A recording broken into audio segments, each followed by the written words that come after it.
Well, good morning, everybody, and welcome to this webinar on investing in ethical mining companies. I'd like to introduce myself. I'm Tim Blythe of Blytheweigh, and I'm going to be your moderator this morning, or looking at this panel, possibly more your ringmaster. I want to say thanks to the host of the webinar, first of all, MINEXIA, Corporate Counsel, and Lynx. And we are talking about investing in ethical mining companies. We have a presentation shortly from Louise Wrathall of Central Asian Metals. But before I go to Louise to tell us what an ethical mining company looks like, I just want to ask the panel in 2 sentences, what does ESG mean to them? So, Paul Vousden, what does ESG mean to you? Thank you, Tim. Good morning. Yes, I mean, obviously the dictionary definition is environmental, social, and governance issues that affect any company from an investment point of view. It's material, and as I think you'll discover with the seminar, the webinar, that actually that's becoming important. Okay. Trevor, what's your view on ESG? Yeah, absolutely. So, for us, it's been a focus on the S. Recently, there's a plethora of data about governance and the environment, but that middle initial there, the S, the social, is something we've been focused on quite heavily. And Richard Lloyd? Yeah, I guess, when I started my career in mining, it used to be lip service, but to some extent, I think some companies still think it is. We used to employ locals, and we thought that was it. But now it's at the top of the list for investors, financiers, their due diligence, and even their decision making. And with the platform, if companies aren't sort of aware and abiding by the IFC guidelines, for example, if they think they're going to do a pump and dump, then that isn't the new world. So I think the ESG has become a top priority. And I know Louise's group at Central Asian Metals has gone through a large ESG process, and I think they're going to need a lot more detail for it. Okay, so that's the view from suppliers to the mining industry. Let's actually hear how an actual mining company approaches ESG and being an ethical miner. So I'm going to hand over in a moment to Louise Wrathall, who's the Director of Corporate Relations for Central Asian Metals. Before Louise joined Central Asian Metals, she was an investment analyst for that small bank called Investec. So she knows both sides of this discussion. Without further ado, Louise, over to you. Hi, everybody. Thanks, Tim, for the introduction. I'm just going to give you a very brief overview as to why I believe that our company is indeed an ethical mining company. Thank you. If I just flick on a couple of slides. So firstly, our standard disclaimer slide. And then first off, I'll just give you a very quick background as to who we are as a business. So we're a low-cost, diversified base metals producer. We're listed on the AIM market of the London Stock Exchange, and we have a market cap of around about £280 million. We've got 2 operations, and we have the Kunrad copper operation in Kazakhstan, where we actually produce all our copper from a waste product there. We built that asset ourselves in 2012 and have been producing ever since. In 2017, we bought the Sasa underground zinc and lead mine in North Macedonia.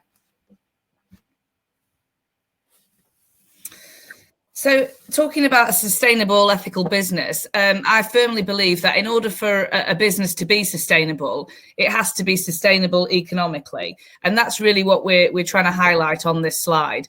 And our focus has always been on operating low-cost assets, because we believe that throughout the cycle, then you should get strong margins, strong profits, and strong cash flow.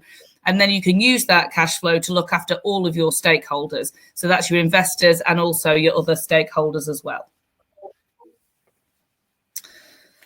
So talking about our purpose, culture, and values, I think that the mining industry has been notoriously bad at really promoting themselves and educating people as to the fact that we all need the metals that we produce. And I think really that's where our kind of purpose statement is.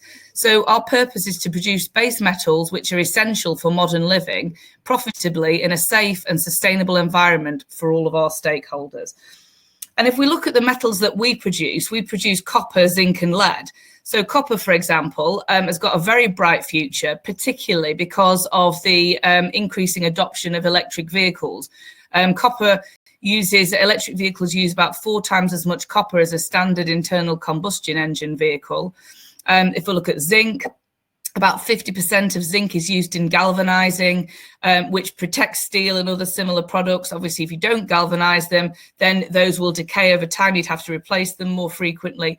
And even lead, 80% of lead is used in vehicle batteries, and they are moving people and goods around the world, fostering economic growth and developing countries. So I firmly believe as a mining company, we should be on the front foot explaining why the world needs the metals that we produce. So how do we go about explaining and demonstrating to investors and other stakeholders that we do care about sustainability and explaining our credentials in this important area? So what we did, we've been through a journey on this actually in the last 18 months, and we realised probably early last year that we need to prepare to start writing standalone sustainability reports actually in order to do this. So we published our first sustainability report standalone in late April this year, and that was for our sustainability efforts last year. It enables us to demonstrate some kind of numerical data on sustainability facts and figures in there, our approaches, our achievements, and also some of the challenges that we face in the area as well. We structured the report in kind of 5 key pillars, really. And these are our main sustainability areas of focus. So there's delivering value through stewardship, which is really being a good corporate citizen, a good ethical business. Maintaining health and safety, obviously the utmost importance. Focusing on our people, our employees and our contractors. Doing all that while we look after the environment. And last but definitely not least, looking after the communities in which we operate as well. So just a little bit more detail on a few of those points. So looking at health and safety, I mean, the main topic that we will get asked from investors and other stakeholders is looking at lost time injuries and the frequency rate regarding that. During 2019, we had 1 lost time injury at Sasa, so that's 1 for Camel as a group, as a whole. We've had none so far in 2020. Obviously, 1 is too many and we strive for 0 harm, but it was at least a big improvement on the 8 lost time injuries, which we unfortunately had to report in 2018. In terms of the health side of things, obviously, COVID-19 is the most current health issue facing us and indeed the world. And we've made big practical changes on both of our sites as to how we safely operate to make sure that the well-being of our workforce is front and foremost. So we've really made changes to make sure that social distancing is at the heart of what we do. We've changed transport, the bus system to make sure people are sat separately. The canteens have changed. We do temperature testing before people come to work. We've changed the way we do alcohol testing. We've distributed appropriate PPE. We've made huge numbers of changes, and we have been able to continue operating at both the sites, notwithstanding, obviously, these challenges. Focusing on our people, since we bought Sasa in 2017, we now have over 1,000 employees and almost 200 contractors who are all relying on us for their employment. We're particularly proud that 99% of our employees are from the country of operation. And in terms of Kunrad, that's all of our employees, 100% of those are local Kazakhs. And 99% of the employees at Sasa are for local from North Macedonia. We've got low staff turnover at both of our operations. And the other thing we're really pointing out on this slide is that we've got a real focus on developing our people as well. Clearly, we put them through a lot of health and safety training, which is very important, but we also focus on vocational training as well. And in many cases, we've put some of our more promising team members through tertiary education, MBAs, mining degrees, geology, environmental, and those sorts of topics. caring for the environment, we're doing all of this. We're producing these important metals, looking after our employees while caring for the environment. And this is really important. I mean, if you don't care for the environment properly, you quickly lose your social license to operate. And so for 2019, we were able to report 0 significant spills at either of our operations, 0 air quality exceedances.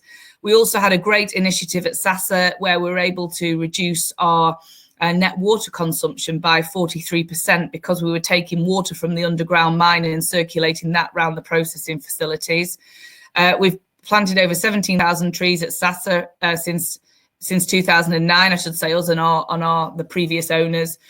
And we've got long-term plans in place to start storing our tailings underground with the hope that we won't need to build further tailing storage facilities going forwards. Obviously, we've disclosed all our carbon emissions, scope 1, scope 2, so that people can start to compare us against ourselves in previous years and future years, and also against our peers as well. Clearly, climate change is top of the agenda for many investors and other stakeholders. So what do we do for the communities who live in and around our operations? I think looking initially at Kounrad, in 2018, we set up a charitable foundation there called the Kounrad Foundation, and that's really where we put the funds that we set aside for community support. And we've had some great initiatives that we've been proud to support there. A couple of examples. One, from last year, we bought and refurbished a building in Balkash, which is the local town to the Kounrad operation, and that was for a charitable group called the Kind Heart Centre. They look after disabled children in the local town. This year, we did a similar type of project where we bought and refurbished a building, this time for a charity called the Crisis Centre. And that's providing refuge largely for women and children in need of a temporary home, typically fleeing a difficult domestic situation. At SASA, we opened up a training centre last year to train local people to enhance their mechanical and electrical engineering skills. We did that, and we take on roughly 50% of those, and the other 50% that we can't necessarily hire, they've then got better skills to be able to find jobs elsewhere. And we've also sorted out the heating in the local health centres, and we've had a big focus on sports. We've set up street workout equipment in the local town to SASA as well. The other thing I want to highlight as well is that we've been supporting the fight against COVID-19 in both of those countries as well. So on to the summary, really, for my presentation. We have got a strong operational and financial platform, but that really enables us to be able to properly look after our stakeholders, which are obviously the important investors, our shareholders who've been supportive of us, but also our other stakeholders, so our employees, our people who live in the local areas, and also helping to develop the countries in which we operate. So that was a very quick run through. I'll leave it there and hand back to Tim. Thank you very much, Louise. So there we had Louise from Disclosing Metals telling us how a modern miner approaches the ESG. And I've got to say, Louise, we're so proud to have Disclosing Metals as a Blytheweigh client. So if that's how a modern miner behaves ethically and responsibly, what can technology do in this world? We can't travel around so much. What can technology do to help us evaluate mining projects, carry out due diligence, look at mining companies and see if they are an ethical investment worth pursuing? So I'm going to hand over now to Richard Lloyd from MINEXIA to take us through how his platform can do part of that job. Over to you, Richard. Thank you, Tim. No disclaimer for us. You'd be glad to know I've got one slide. Most people who've been around in the mining industry, the finance industry, have probably seen this slide in various guises. And this really is a slide that shows what any company or project wants to aspire to. And Central Asia Metals will be way off on the right hand side here. But there's a fairly tortuous journey to get there, as you can see. Now, what we've realised in our private market, which is sort of one silo within MINEXIA, has been described as disruptive technology for financing of projects. I know Louise has been on both sides of the fence, both as an analyst and on the broking side, as well as now on the company side. But what we're trying to achieve here, I know we have a lot of our investors on the webinar today, is create a level playing field for our investors. There's no, what you see is what you get. And I think technology is allowing that. This is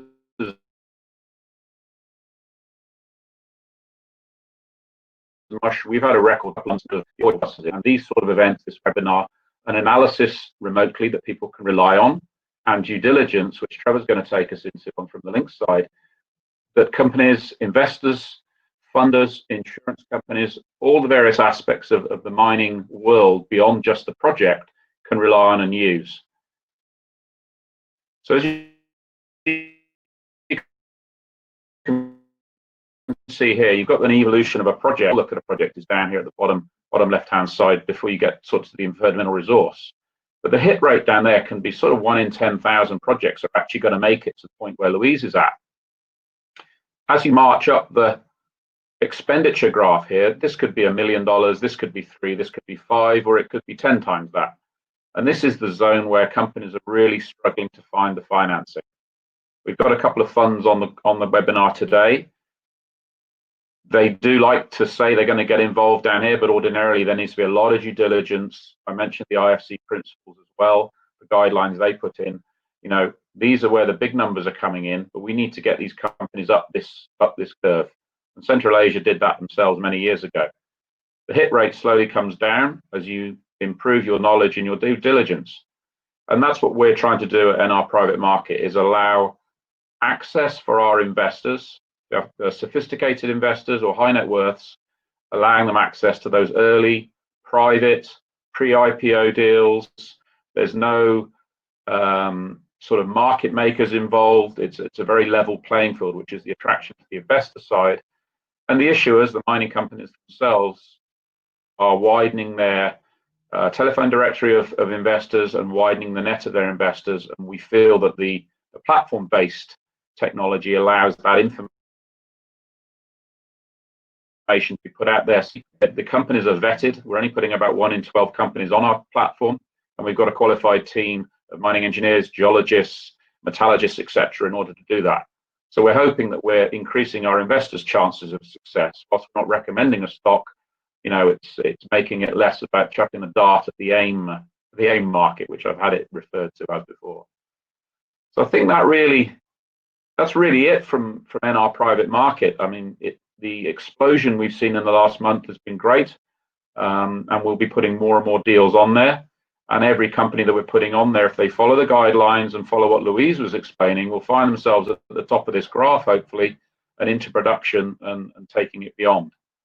I think, Tim, that's probably a good link at these points here where the due diligence is required and the technology can help both the companies and the investors realize this graph. Okay, thanks, Richard. So your platform helping investors to look at a mining company, evaluate the mining company without the need for face-to-face meetings is very helpful right now. But let's just talk about how mining companies can due diligence can be carried out with most using technology. For that, I'm going to invite Trevor Jones from Lynx to take us through a few thoughts. Please, Trevor. Great, fantastic, and hello from Colorado, everybody. It looks like the slides are not oriented correctly, but that's okay. We'll kind of get through this. So what Lynx does and where we really exist is to create a bit of connectivity between some of the E and the S variables that we find out there, and then how that's represented in the G in terms of reportage and then also compliance as well during that diligence process. So I wanted to piggyback on a couple things. I really appreciated Louise's presentation, talking about some of those active measures to really promote social license. As most people will know on the call, social license is the #1 risk to business continuity for miners around the world, 2 years running if you look at some of the surveys that Ernst & Young and other entities have done.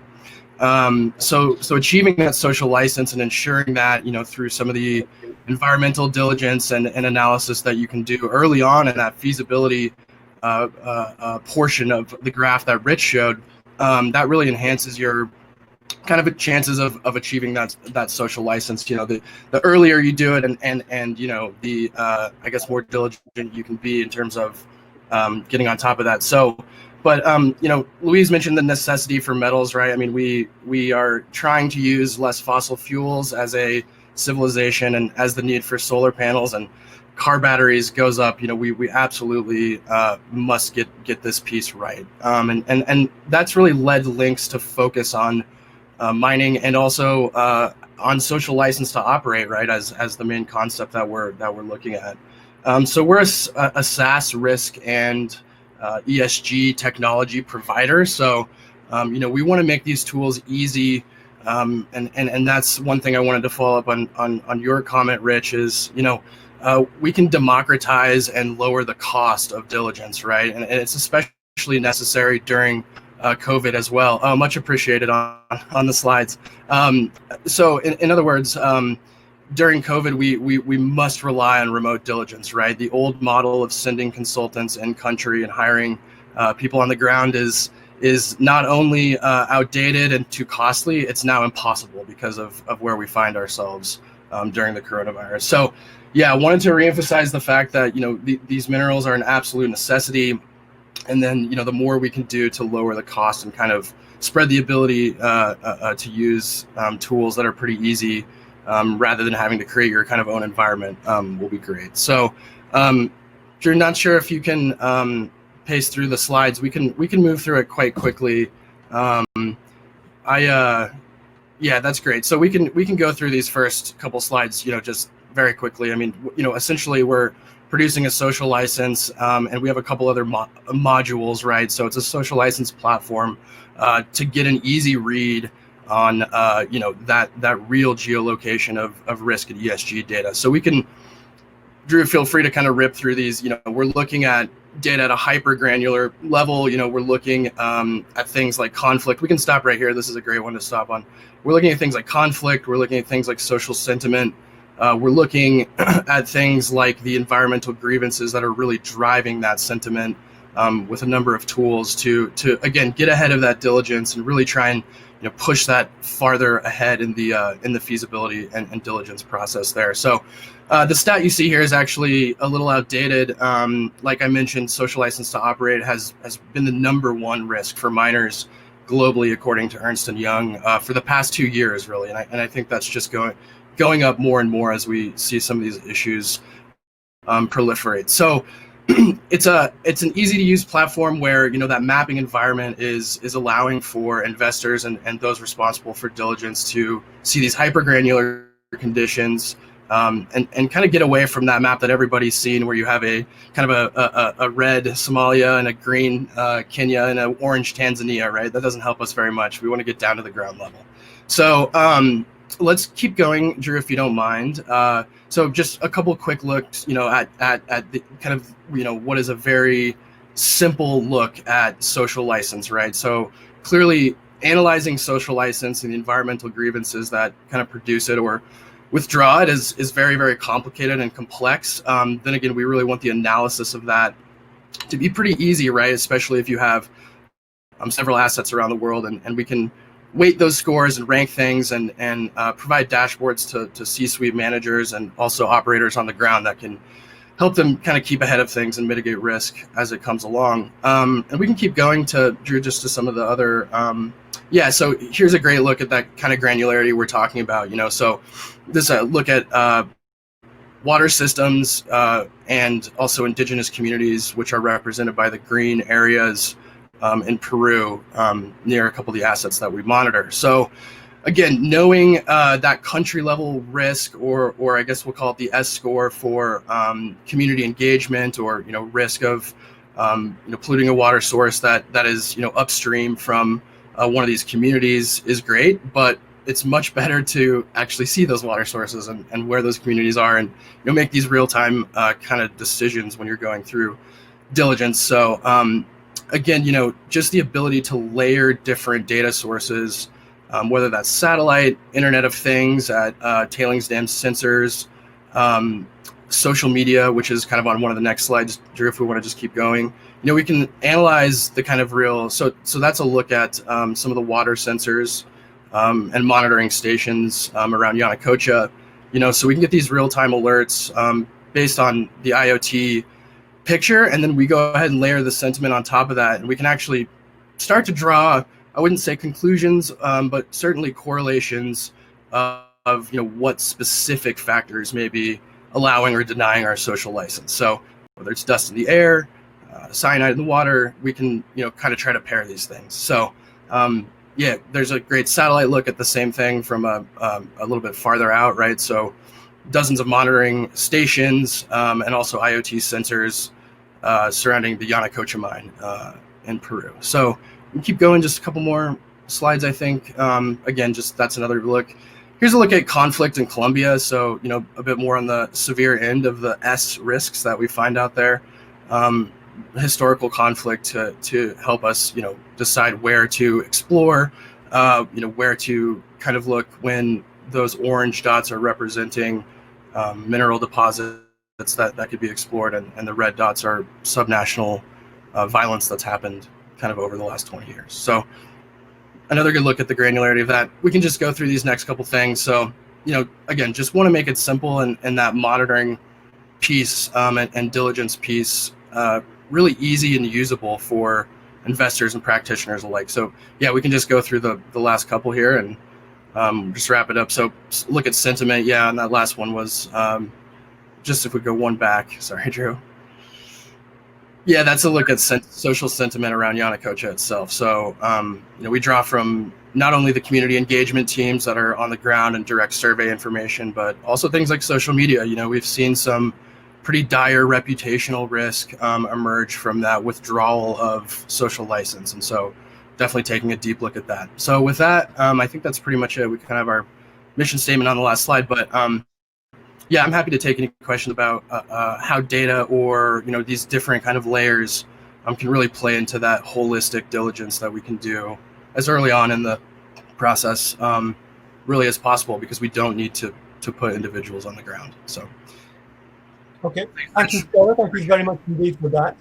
So we've had presentations from 3 organisations very involved in the mining industry. I'm going to come now to another one of our hosts, Paul Vousden, Corporate Counsel, who is not that directly involved in the mining sector. But Paul, give us your perspective, what we're talking about this morning in investing in ethical mining companies and ESG. Over to you, Paul. Thank you, Tim. Good morning again.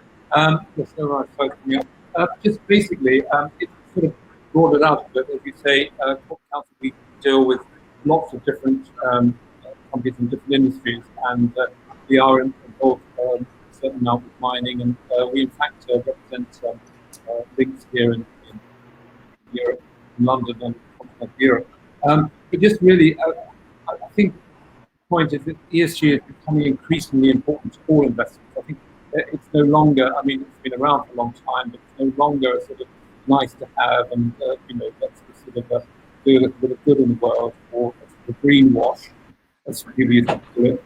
It's becoming much more mainstream, and I think it's not only because people are having social consciousness, I think it's because they're actually recognizing that if you look after the ESG aspects of your business and your investments, in fact, that actually makes very good business sense.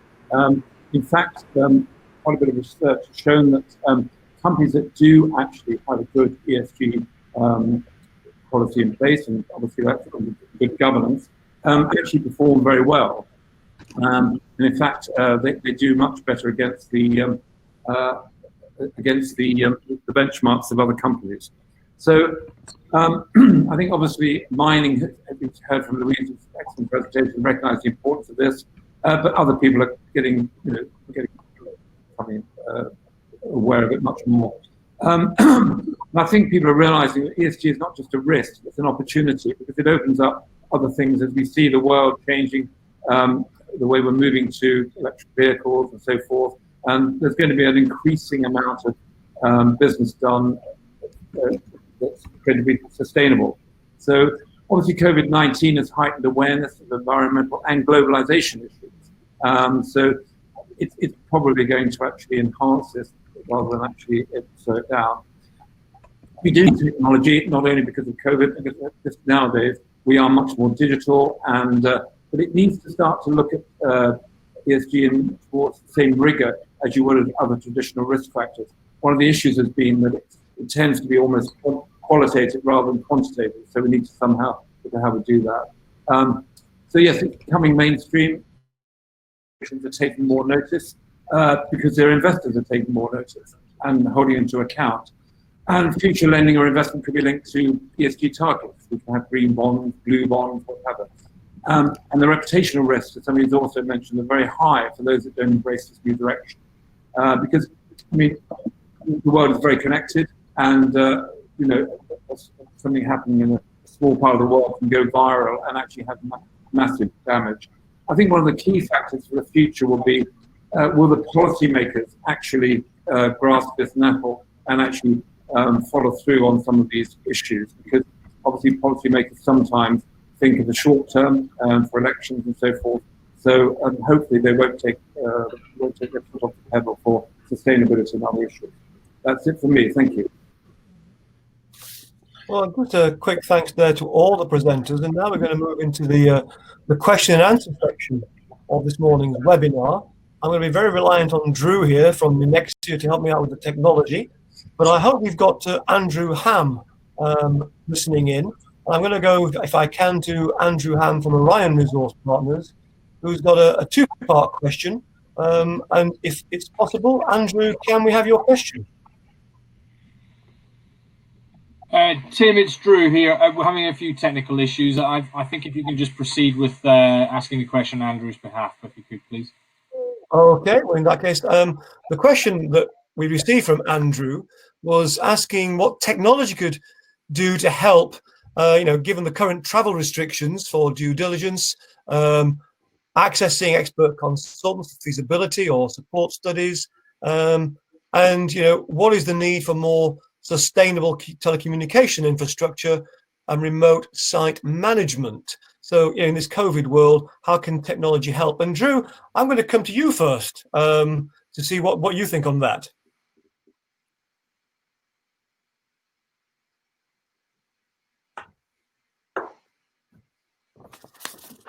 Drew, are you there?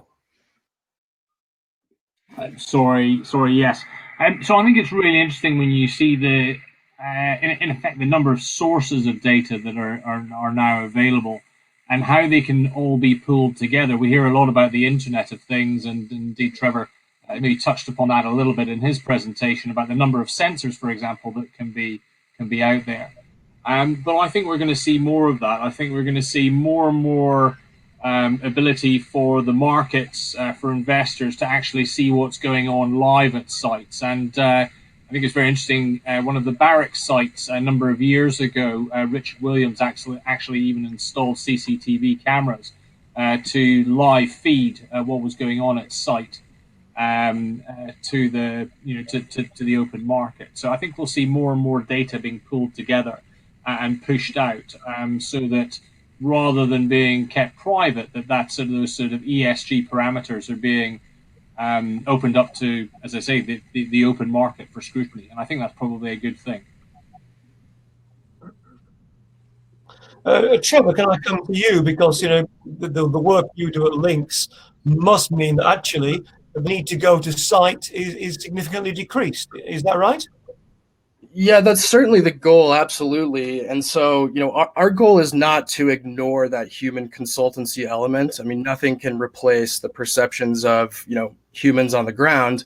Then again, you know, we want to use good tools to really speed that process up. Things like keyword analysis and natural language processing and some other things that'll bore you to tears if we really go into it. But the idea is to extract relevant information from human reported data really quickly, you know, to either reduce or speed up, I guess, the time on the ground for those human-based activities. I mean, it's very expensive and oftentimes risky in some of the markets that we serve, like Mozambique at the moment, for example. You know, I mean, you cannot go there because of the growing violent insurgency in the north of that country. So yeah, I mean, the wealth of data around us, IoT sensors, we're starting to get real-time satellite data from different assets. So we can layer these things and get as close as possible to avoiding the need for that expensive kind of long-term on the ground process. But then again,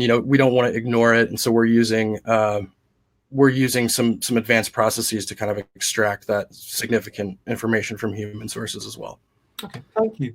I'm going to turn to Louise now. I'm going to stick with Andrew Ham's question because Andrew went on to ask about how technology could help with other COVID-19 issues that mines are facing: roster changes, supply chain difficulties, increased health and safety issues, community interactions. So, Louise, at the practical level, is technology benefiting you at all there?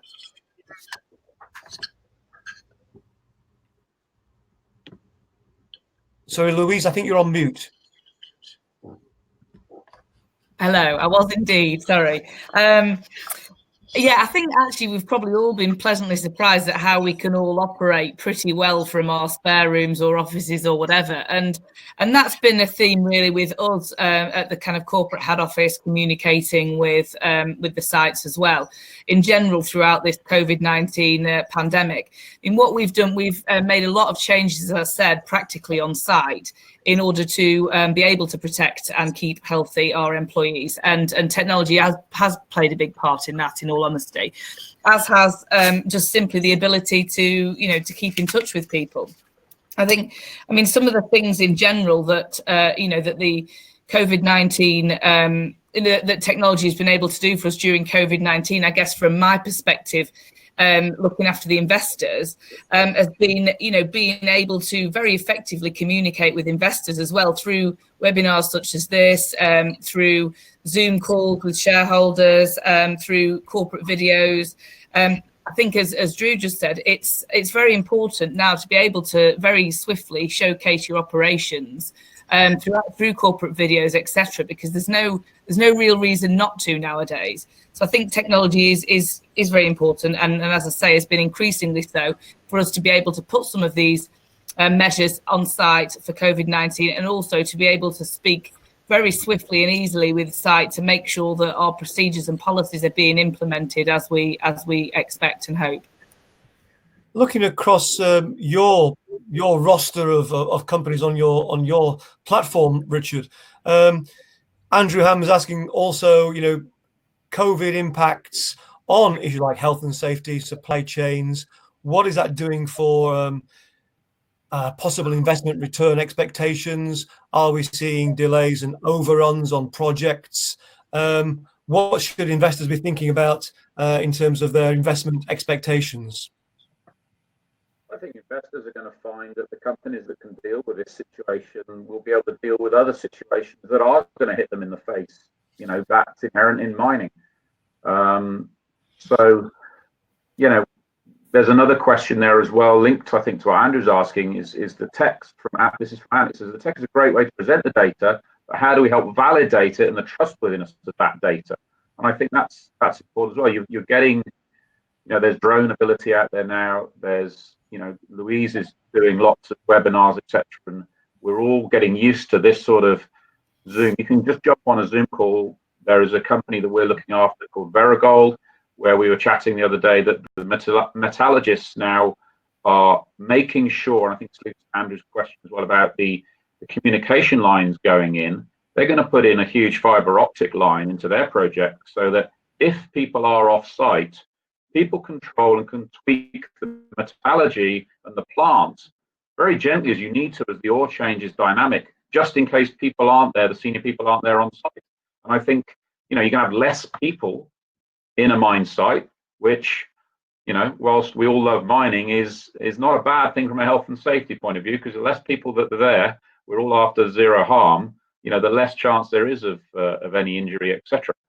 So, I think, those that survive through this and can embrace the technology, embrace, not necessarily platform financing, but certainly the tech, and doing it early, will show that they'll survive, when the next crisis hits us or them. Okay, thank you. I've got another round of questions here from Roger Clegg of Imara Corporate Finance. I'm sure many of us know Roger. And Louise, I'm going to bring this one straight to you. It's a subtle question from Roger. It's what does an ethical mining company look like? I mean, in terms of ecology, destruction, pollution, employee safety, the very practicalities of mining are fundamentally unethical. Louise Wrathall, no more than 2 hours. Well, thanks very much, Roger Clegg. Look, it's an interesting question that Roger poses, and we all know when contemplating developing a new operation, there are going to be positives and negatives. But I genuinely believe that done well and properly, a mine can and should be a net positive. I mean, I think we've got to look at all aspects. The environmental side obviously is key. We've got to look at all aspects, helping countries to develop, and also in terms of the local stakeholders, providing people with jobs which they wouldn't ordinarily have, paying people well, associated jobs and economics that come from the fact that your mine's operating there. Supporting local communities, things like recreational areas. And then this is not me saying what we do at Central Asia Metals. I genuinely believe a lot of mining companies do this well as well. You know, we've built recreation areas in Balkhash, a town of 60, 70,000 people, playgrounds, football pitches. We've done the same in the Kunrad village, as I say, have other companies. And we've supported a lot of long-term sustainable projects, which will still be there when the Kunrad operation has closed in 2034. So all that obviously has to be balanced with looking after the environment. It has to, or else your social license to operate will disappear and your efforts will be a net negative, and we can't have that. But I firmly believe that in looking after the environment properly, you can bring a huge number of positives to communities and to developing countries. Okay, thank you. To remind ourselves, we are this morning discussing investing in ethical mining companies. The World Gold Council has recently tried to put in place a whole system of ESG processes, standards that gold miners should obey if they want to be classified as a good gold producer. I'm going to throw this one to Richard Lloyd. Richard, do you think it's time the mining industry as a whole had a set of standards so that investors can say, I'm looking for an ethical mining company, what ESG standards should they be ticking off, and are they doing it properly? Should the mining industry as a whole be looking at something like that? We've already got it. It's whether people pay attention to it from the investing or the funding side. I know they do from the funding side, because we're going through the process at the moment with a fund, and I know that it stems really from the IFC guiding principles, of which there are 8. Now, as we, that graph that I was using earlier, you're not going to be asked. You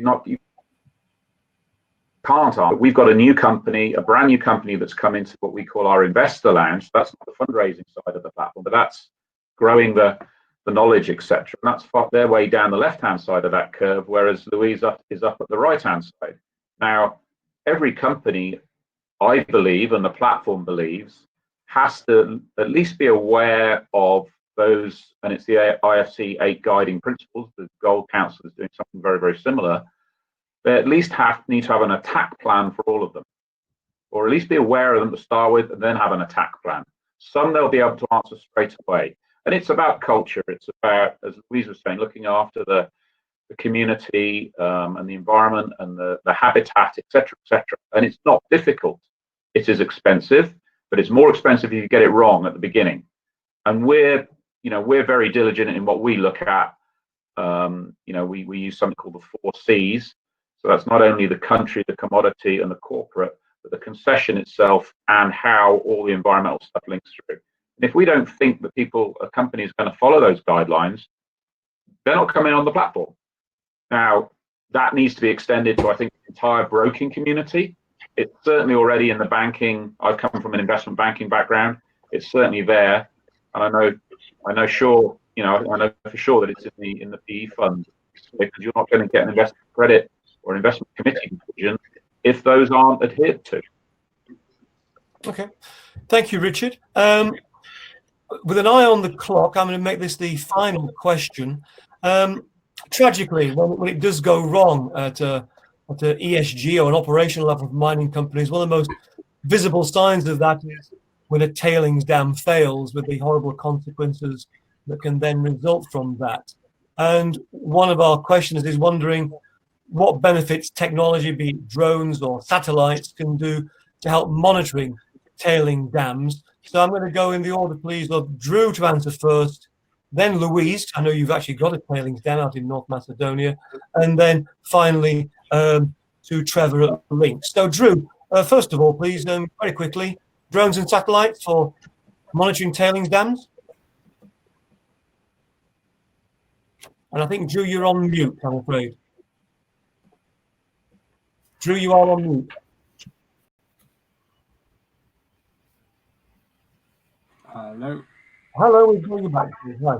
We're seeing drones right across the mining sector now, making a huge impact. But just as important are the fact that we're seeing an ever-increasing number of satellite systems in orbit that can almost have hourly overpasses and almost to the point of giving you sort of real-time situational awareness of what's going on in operations, whether that be dams or a range of other factors. So I think we're just going to see an increase in the level of data available and through platforms such as Lynx for either the companies themselves or independent environmental, governmental organizations to monitor that. Okay, Louise? Yeah, sure. We've got 5 tailing storage facilities in the Sasa mine in North Macedonia. The most recent we just completed construction of last year. They're all downstream facilities.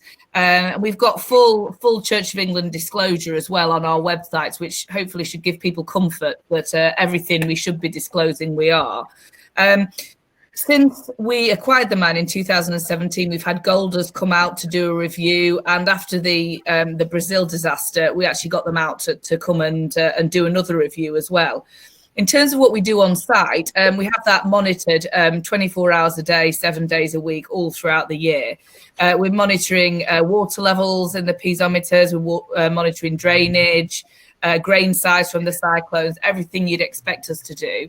And also we then in North Macedonia have an external engineer who's independent that comes to monitor that every month, and they report to a big committee with any findings they have, any recommendations for improvements.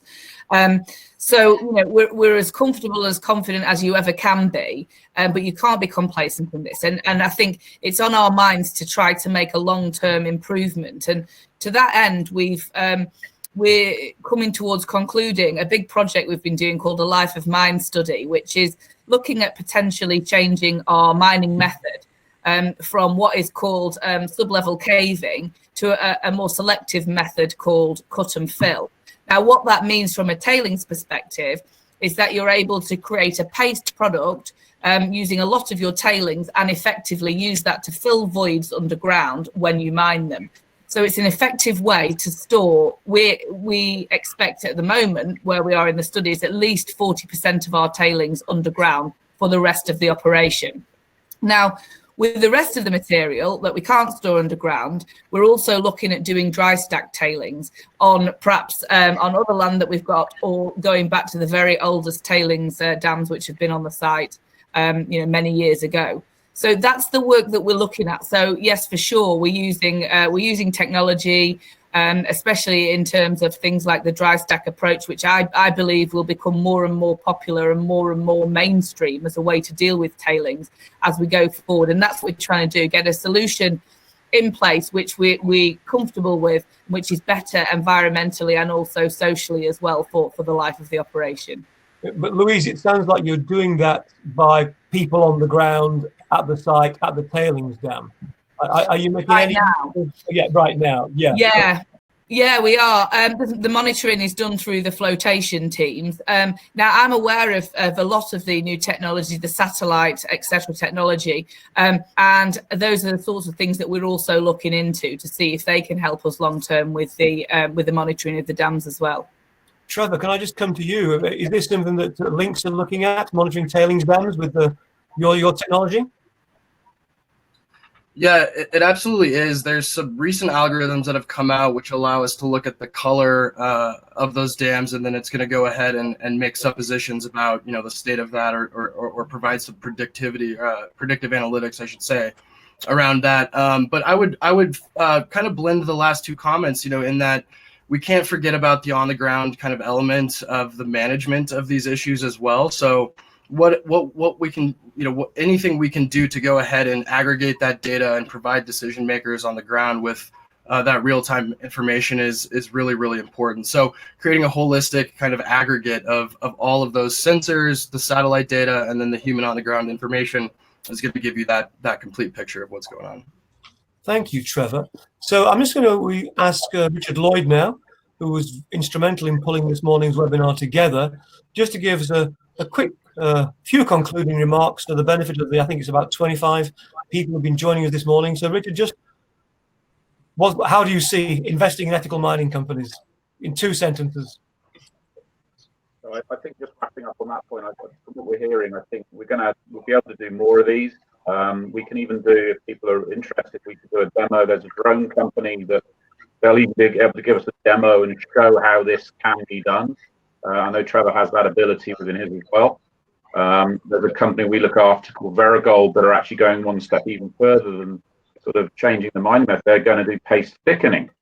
So you almost make briquettes that you can drive on this damn stuff after 30 days or something. And so there is going to be no tailings dam at all, or no tailings facility. And you can actually use those briquettes to come build something. So that's how, you know, technology is, you know, heading through that. Drew, I don't know if you can find that trumpet graph, and I was just going to conclude in how everyone's going to grow as this sort of develops. If you're still there. Okay, perhaps not. Okay. But no, you know, we thought we'd bring this together. The platform was built to, you know, reduce the gap between the funders and the early stage investors, and the issue was not able to raise that money. And as we've done this, we realized that, you know, the technology is accelerating so quickly, and we all need to embrace it. And those that aren't going to embrace the technology and aren't going to embrace the guidelines that companies, you know, IFC, World Gold Council have had out there for a very, very long time, are going to fall behind the wayside. Now, they're either not going to succeed as a mining company, or their share price will suffer. The Church of England, huge amount of money there. It's like a fund. They're not going to invest in something that's not, it's not just ticking the boxes anymore. It's doing something more. So I hope that's useful for everybody. We've had a lot of questions. Thanks, Tim, for hosting us and sharing. Well, thank you, Richard. I just want to pass on my thanks to Louise Wrathall from Central Asia Metals for being our tame miner this morning. Thank you, Louise. Thank you. To pass on my thanks to the hosts of this morning's session, Paul Vousden of Corporate Counsel, Richard Lloyd of MINEXIA, and Trevor Jones of Lynx, and of course my own firm, Blytheweigh. That's it from us this morning. Thank you to all the viewers for watching. Thank you, and have a great day. Bye-bye. Thank you.